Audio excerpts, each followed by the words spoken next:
नमस्कार।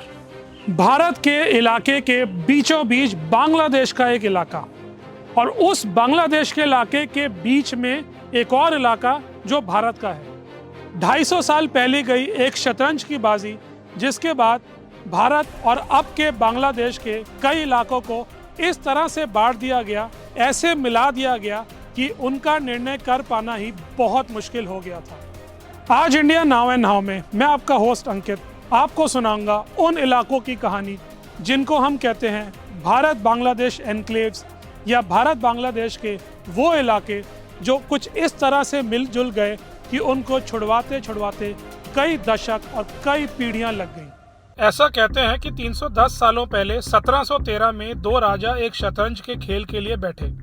एक थे रंगपुर राज्य के महाराजा और दूसरे थे कोच बिहार के राजा। उस दिलचस्प खेल में हर चाल पर दोनों राजा अपना एक इलाका दांव पर लगाते और हारने के बाद एक राजा को दूसरे के राज्य का एक इलाका मिल जाता। ये भी कहा जाता है कि खेल की जगह एक युद्ध हुआ था, जिसके बाद इलाकों का बंटवारा कुछ उल्टे सीधे तरीके से हुआ, जिसके साथ बाद में कंफ्यूजन हुई।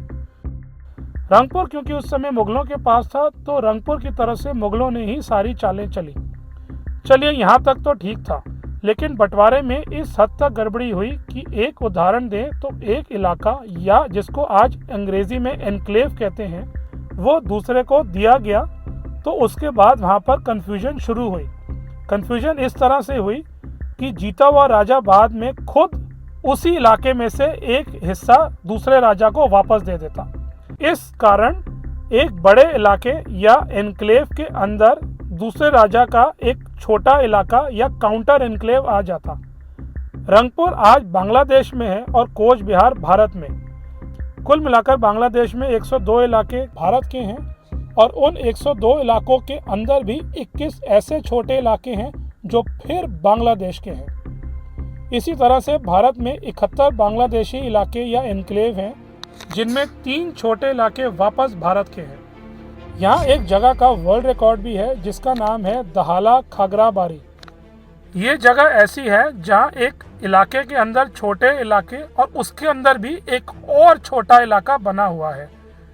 ऐसे इलाकों में बसे लोगों को तो ना ही भारत मान्यता देता था और ना ही ईस्ट पाकिस्तान या बाद का बांग्लादेश। वो लोग दो देशों के बीच फंसे थे, जिसके कारण उनको किसी भी देश ने नागरिकता नहीं दी, उन्हें उनके सारे अधिकार कभी नहीं मिले। इन इलाकों का समाधान करने के लिए स्वतंत्र भारत और पाकिस्तान ने बातचीत शुरू करी। 1958 में इसको रिजॉल्व करने के लिए पंडित जवाहरलाल नेहरू और पाकिस्तान के तब के प्रधानमंत्री फिरोज खान नून के बीच में एक संधि हुई। दोनों ने ये निर्णय लिया कि वो उन इलाकों को बराबर बराबर आपस में बांट लेंगे और कोई झगड़े फसाद का रीज़न नहीं रह जाएगा। लेकिन वहाँ पर सुप्रीम कोर्ट ने कुछ ऑब्जेक्शंस पेश किए। उनको लगा कि एक दो इलाकों को कुछ बेहतर ढंग से बांटना चाहिए, जो ऐसा नहीं हो पा रहा। कुछ कानून बदलने पड़े, संशोधन हुए, और जब तक वो मामला आगे बढ़ने लगा तब तक ईस्ट पाकिस्तान में उछाल आ रहा था और बांग्लादेश बनने वाला था। इस बात से वो मामला फिर से दब गया।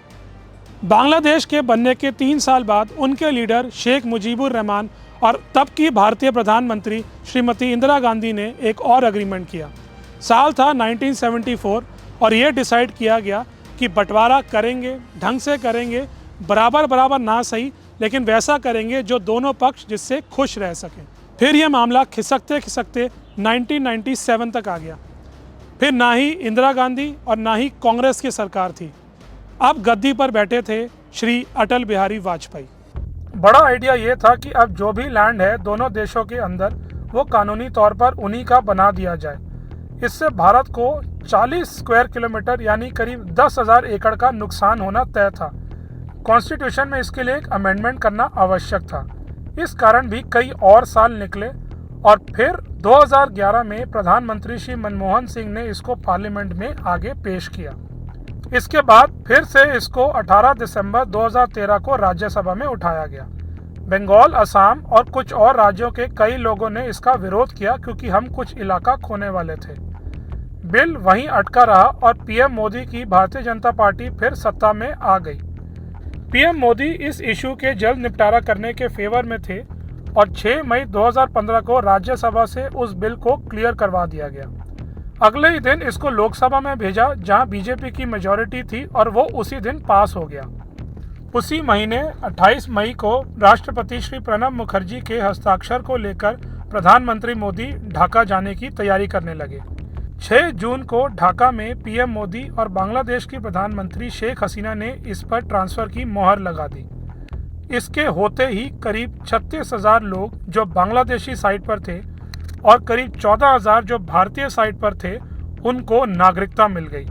एक तरह से अपना एक देश मिल गया।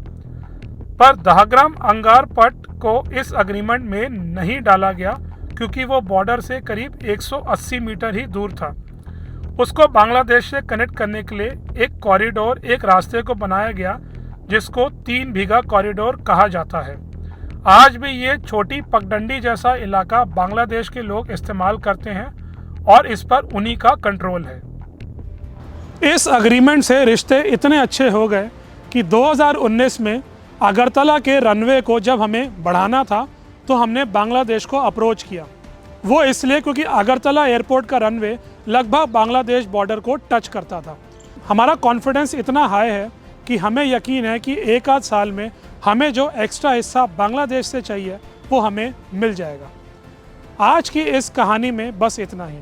ऐसी ही एक और अच्छी दिलचस्प कहानी लेकर हम आपके पास आते हैं बहुत जल्द। तब तक के लिए नमस्कार, जय हिंद।